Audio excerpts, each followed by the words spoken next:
What's up, YouTube? Back with another video. Oh yeah, today I'm gonna talk about how to loop, or god damn it. What's up, YouTube? Back with another video. Wanted to come out again today, go for a ride. It's nice, beautiful, weather's great. Saturday, police everywhere, unfortunately, but it is what it is. It's the weekend. We just wanted to come out and talk about how I've been able to make some progress without completely busting my ass. I don't want to treat this like it's a wheelie tutorial. I'm not about to teach you how to wheelie. There's a lot of better people to do that, people better equipped, but I did go from literally not knowing how to get the front tire off the floor, like first couple of attempts. A lot of my first attempts on my KLX was only unloading the suspension, not even getting the front tire up. Like that's where I started. Like going to a lot and literally just unloading the suspension, trying to get that front tire off the floor. Eventually got it up a little bit more, progress from there. But I just want to talk about how I've been able to go from like scratch to where I'm at right now without getting myself hurt. And I'll say this in the beginning, there is no magic trick or no magic formula to this. A lot of it, truthfully, is just luck. When you're doing something this dangerous and this foreign to like what your body is familiar with, I got lucky a lot, truthfully. So I also don't want it to seem like, oh, you follow these steps and you're not going to bust your ass. These things helped me, but truthfully, if luck wasn't on my side a few times, I would have went down and the bike would have been fucked. So this definitely isn't gonna make you 100% guarantee you're not gonna get hurt, but just some of the things that helped me progress. So yeah, I'm gonna hop onto the bike and get into it. But I will say, some of my biggest tips is, one, I just posted about it on Instagram today. Like, you gotta just do it scared. Like, at every step of the way, this shit is gonna feel scary. And it is. Like, it feels just as scary when you first start, like, getting that tire just a little bit up off the floor, as it does, like, when you are a little bit more advanced and you're working on getting it, higher up and further back. Like that next step is always equally scary. Like once you get familiar and acclimated, the fear and the anxiety does start going away. But like initially, like every time you make a little bit of progress, you're gonna feel that fear come back, and you oh shit, what is this, Pop Warner out here? And you just got to do it anyway. You got to go out and practice anyway, even though you're kind of scared, even though you kind of feel like you might fuck up. It's all right. Are you a cop or something? What you looking at me like that for? I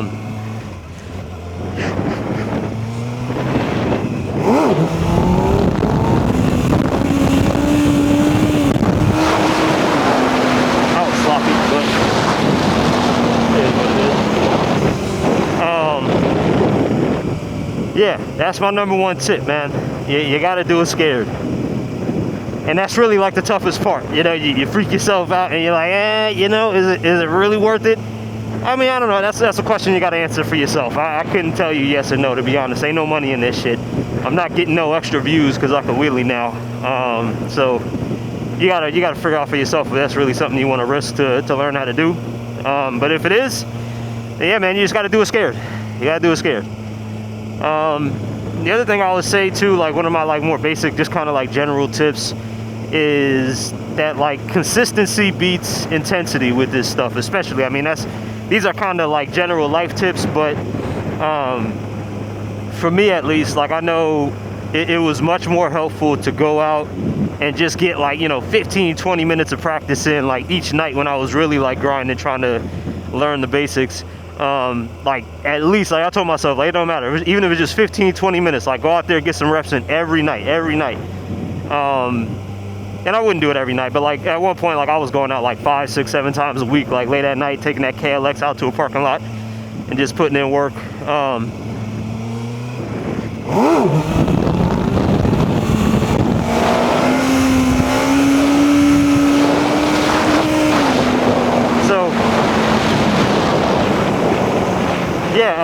Consistency beats intensity. I feel like you could go out there and be like, yeah, man, I'm spending all day at the lot. I'm gonna spend hours out here. But at a certain point, if you're anything like myself and you're not in the greatest shape of your life, you're gonna get tired, and then the practice just gets sloppy, and then you're creating bad muscle memory essentially anyway. So like, you know, one of my old football coaches used to say, don't compromise form for fatigue. You know, like if you're tired, it don't necessarily mean you got to stop. It just means slow it down and do it at a pace where you could do it right, so that you're not, you know, training your body and your brain to do something just wrong, but to exhaustion. You know what I'm saying? That there's not that much value in it. So when it comes to motorcycle, I try to keep that mentality. But like, you know, this ain't football. You know, you got pads on in football. You ain't going 100 miles an hour. The risk level is different. So for me, once I get a little fatigued, I'm wrapping it up, man. You know, there's another day. Tomorrow I can come back out. I can go and chill for a couple hours, go back out later on in the day. It's not worth it to like try to be super intense with your practice on something like this, because like I said, you're not gonna, I mean, you may get some followers from it. No guarantee you're gonna get rich off this shit. You're probably not. You know, so it is really just like a personal fulfillment thing, and that's not something I feel like you really need to rush and be super intense about. Just, you know, take your time. You want to push yourself out of your comfort zone, but don't ever try to go too far, truthfully. I never did. I think for me, which is different from a lot of people that, hold on, I might cut up a little bit or do a little wheelie out here.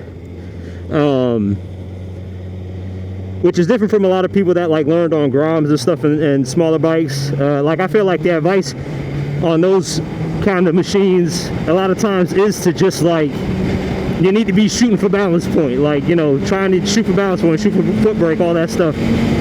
But I think it's a noble endeavor on a smaller bike, but on a bigger bike I think it's just a little smarter to take it slow and not necessarily aim for balance point. Let that like be a product of your progression. You know, like I went incrementally. The balance point and all that shit was never the goal.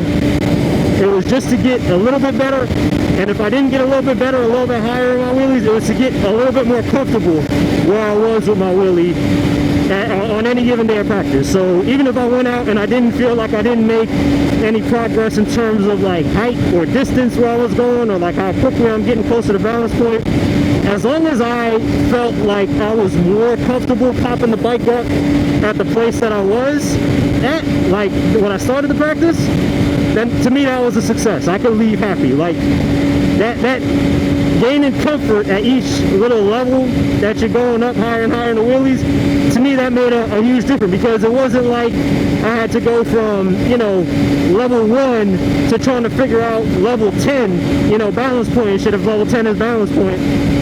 I went from level 1, and that was kind of scary, but then I got comfortable there, and then level 1 eventually got to a point where level 1 wasn't even scary no more, and that's when I knew, okay, let's go to level 2, let's take it up a little bit higher. Level 2, scary as fuck, just like how level 1 was, but then I keep working at that, get a little bit more comfortable, then you take it up to level 3, you know, and I worked my way up on my wheelies that way, so that by the time I was like getting close to balance point, it wasn't like I had to find that gap between level 5 and level 10. I just had to make that little jump between level 9 and level 10, and it wasn't that scary, you know, like I was already pretty much there. And that's how I kept myself from like pushing too hard and going too far back at like any given stage of my practice. Yeah, I mean, I think honestly, as I think about it, like in a nutshell, that really is like the crux of it, man. Like you gotta do it scared. Yeah, you gotta be consistent, and you gotta just, you know, make incremental progress. if you're not trying to get hurt. It's okay to be slow. You know, all the people, like, if you post online like I do, you know, you'll be making progress and motherfuckers will still be like, oh bro, you're ass, you need to get on the ground, you can't hit balance point yet. Bro, the same thing with how they say ride your own ride. You gotta progress at your own pace and do what works for you. Because I think, like, you know, also to put this in there too, like I genuinely do think that it's a good idea to start on something smaller too. Like, let me not skip over that. I didn't go as far down as a Grom, but I did learn a lot of the basics on the KLX 300,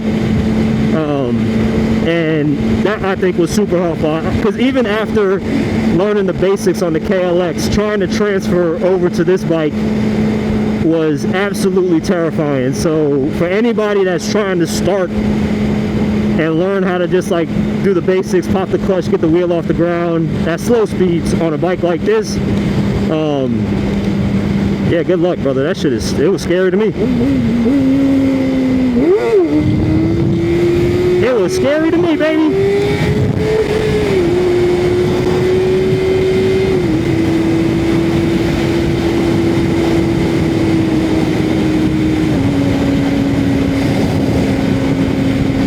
I think I mentioned in one of the other videos, I really wasn't even, like, I didn't have a big grand plan to learn how to do wheelies at any point. What happened was that first, I had the first 600. I got comfortable with that, but like I was able to tell, like, when I got that one, like I couldn't move that bike the way I was watching other people move that bike, and that was 100% a skill issue. So I was like, let me get something smaller. So I went and I bought that KLX 300 to kind of practice just regular riding on, not even wheelies. And I had that for a while, I think a few months, and then the first recall came out. So I was like, you know, I could risk it, but also I have this KLX here, I might as well just ride this more, start riding that more. And, like, you know, I kind of realized it's a great little bike, and it is super fun, like around, like not on the highway and stuff, like around the city. But I think what was it with the KLX? Oh yeah, no, it started to just get boring. Like, it's a pretty slow bike, and if you are just like riding it normal, like I was able to like build my skill level, but after a certain point, like, okay, yeah, like I could take this turn, not this one specifically, just in general. Like, I'm like, you know, certain turns, I'm like, yeah, I could take this shit basically full pin on this. Like, I feel decent, not like super pushing myself, but, you know, pushing it a little bit. And it started to get kind of boring, and didn't really know what to do with it. But since the other bike was down, I was like, you know, I did kind of always want to learn how to do wheelies, so I guess now is as good of a time as any to start practicing. And I started going out after work with that KLX and just finding parking lots, trying to pop it up. And like I said, I mean, I used to, during the KLX times, that was really like consistency and intensity. I was going out like 5 or 6 times a week. Like I said, like late at night, like I get off work at like 5, 6 o'clock. I'll take a nap, you know, till like 8, so that like I have, you know, energy to be up later. And then go out at like 12, 1 o'clock. Go find a parking lot, nobody's at, everything is shut down, and just practice some wheelies. See if we can get one.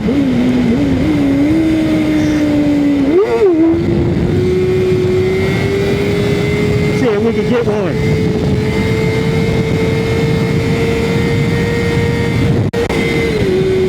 See if we can get one, baby.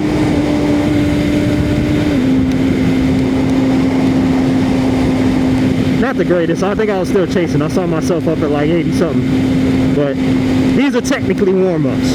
I'm barely paying attention to the damn wheelies right now. But yeah, what else? What else do I got for y'all when it comes to not busting your ass, man? Like I said, I think just like the incremental progress is really it. Like if you want to learn fast and you want to just say fuck it, you know, looping is learning, you know, that's your prerogative. Get a Grom, go flip that shit. You'll probably learn quicker than me. But that's just not how I'm trying to move. Especially not on this shit. This ain't a Grom. Let's see if we can get a decent one in. Whoa! no, no, no, no. That's a cop right there. That was a cop right there, bitch. Damn. He almost got my ass. Almost got my ass. And see, look, another tip to stay inconspicuous. See if I can get a good look at it. I don't know if I can get a good look, but it's that exhaust. I just fucking basically red bombed that shit, and that cop probably didn't even hear it, because I'm quiet.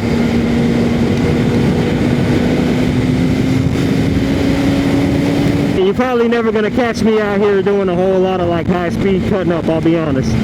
The wheelies is where I draw the line. Because as far as I understand, that's just like a thick ass ticket, not like we're gonna put you in jail for the fucking weekend, which is so obnoxious to me. I mean,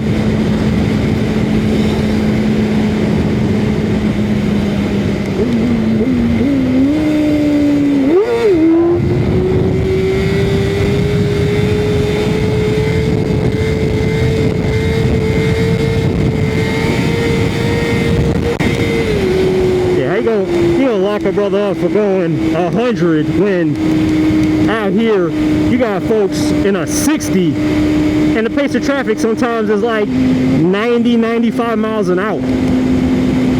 Like, it's just the speed and these traffic laws and stuff, they're not keeping up with our modern vehicles or like our modern infrastructure, in my opinion. And, you know, people are like, oh, we need to be going 100 miles an hour for, it's not safe. Motherfucker, to get places quicker. That's it. That's why we drive. If we wanted to be safe, we would have stayed in motherfucking horses, or we would have put the speed limit anywhere at 25 miles an hour, because that's when it's the safest. But we want to get places. So shit. If it was about safety, this road should be fucking 25 miles an hour, not 65. If it's not about safety, let a motherfucker go 100. And you know, if you're doing reckless shit and you get into an accident and you hurt somebody, you know, it's an aggravating circumstance and you get fucked harder. That's generally how that shit should work. Oh yeah, try to hit this Dainese store. I got these old boots, man. These Alpine Stars, man, they did good, but I do want to upgrade. I mean, I am a street killer now. I do want to get some fancy boots. I mean, the Super Tex. First off, I thought them bitches were like cheaper than the Dainese boots, man. Them Super Tex are like $670, bro. What the fuck are people doing for some goddamn clout boots, bro? It's wild. I did not expect them shits to be that expensive, and you can't buy them nowhere. They're all sold out and everything except for the shitty colors. So I'm gonna try to check out, see if I can get a pair of these Torques maybe. You know, I like Alpine Stars, man. I love these gloves. These have been my favorite gloves. These boots have held up good. Some of their gloves are kind of shitty. Like some of their cheaper ones, the Velcro don't last long. Sure, man. I did really want some Super Tex, but not for how much they want to charge me for them. And just because the fact I can't get them bitches even if I wanted to pay. They don't exist nowhere. So look at this shitty. I played a football game in that stadium when I was like 11. That shit was fucking lit.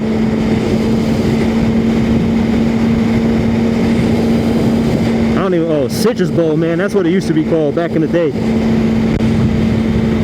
That's when it was popping. What's up? Should I show off for him? If this car wasn't in front of me.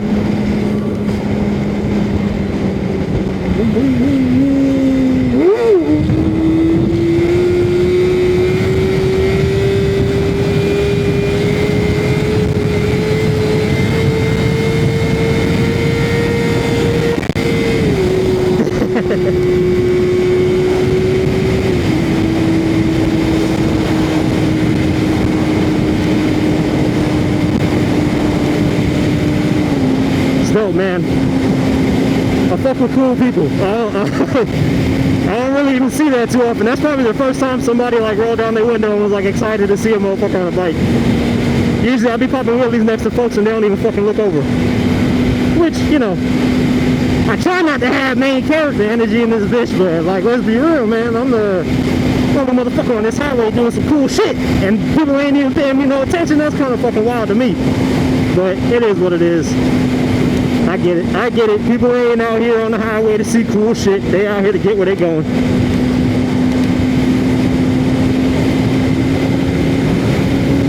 I gotta get where I'm going to though, which is, I'm not even 100% sure right now because I missed my turn.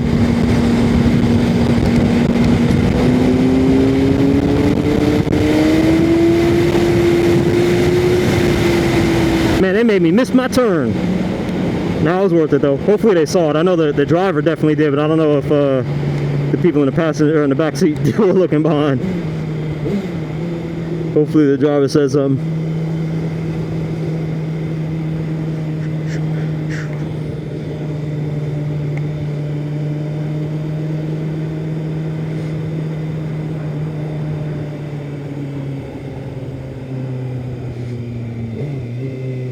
All right. I mean, I'm sure there's a way to get where I'm going through here, but I also feel like fuck that because I hate these roads out here.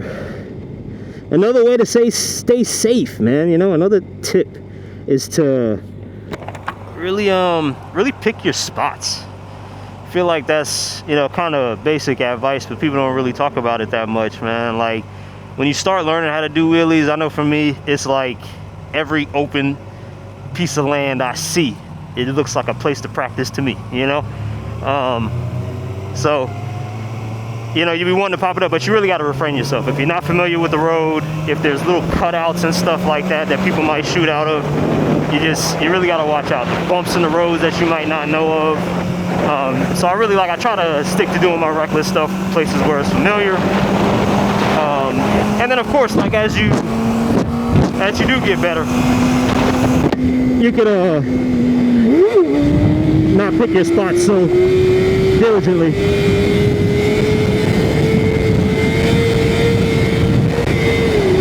And have a little bit more fun with it, but I mean, I'm still very much at a point where I try to pick my spots kind of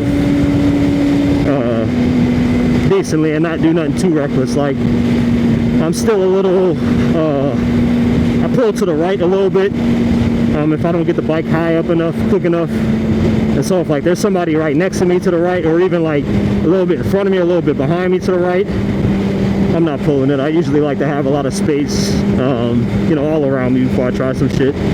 Usually, like if there's somebody a little bit of ways up, like how that car was, and I can pop it up and I can tell like I'm able to keep it straight, then I'll keep holding it and go past the car. But a lot of times, like if I'm not confident that I can keep it up and keep it straight, I'll drop it before I even get next to another car. And you know, I know people like the look of not having mirrors and shit, but also when you're doing these wheelies, even on a 600 like this on the highway, for me to get a good bounce, I gotta get to like around 55. I could do it at 60, 65, but I feel like I really gotta jam on the throttle to get it up. So 55 is like the sweet spot, but 55 on roads where people are going 75, 80 is very dangerous. So I do, if you're learning especially, or even, you know, even if you're not learning and you're just doing regular wheelies, put your fucking mirrors back on, man. Because you really do have to manage traffic behind you as much as you do in front of you when you're doing this stuff, unless you're one of them folks that's just like, fucking, I'm gonna slow down the whole fucking road and do a 30-mile-an-hour Grom wheelie on the street and fuck everybody who gets mad. I'm not doing that. I try to manage the cars behind me. Like I'll literally get into the slow lane and like do the speed limit so that motherfuckers will get around me and like give me more space, you know what I'm saying? Especially like on the expressway. It's only 2 lanes. Hop in the right lane, do the speed limit, cars will get around you, and then you'll get some space, then you can have some fun. You know, I don't like to force that shit, because the thing is too, if there's a car right behind you and you loop, it's harder for them to stop. They might run your ass over. if there's cars to the side of you and you're not keeping that shit straight up, you might veer into them, get hurt. You might have them swerve off because they trying not to hurt you, get hurt themselves. Man, it's fucked up. Like, this shit isn't it's not worth putting everybody else at risk to have some fun. So I just think, you know, just try to be mindful of that. If that's the type of shit you want. If you are more inclined to say fuck everybody, you know, more power to you. Sometimes I wish I had that mentality too.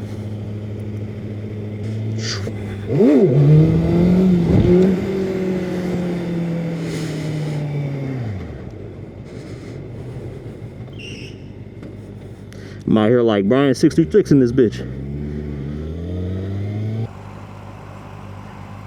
Is this shit even open, bro?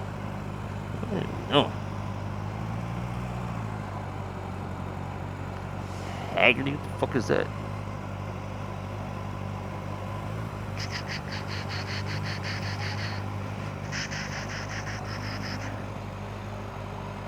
Let's see what we got out here.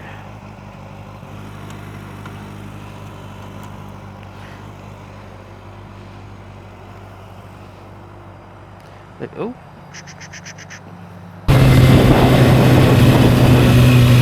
Alright, so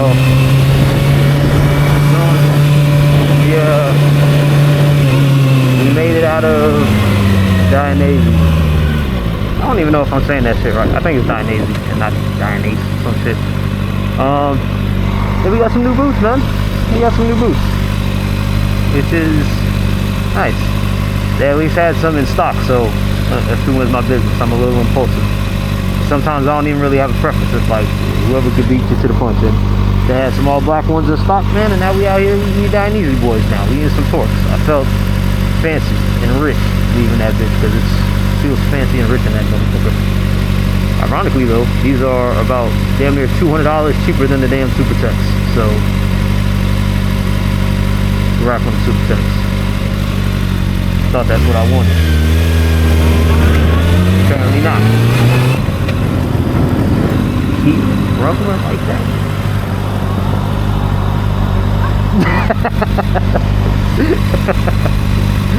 You're jamming in that bitch.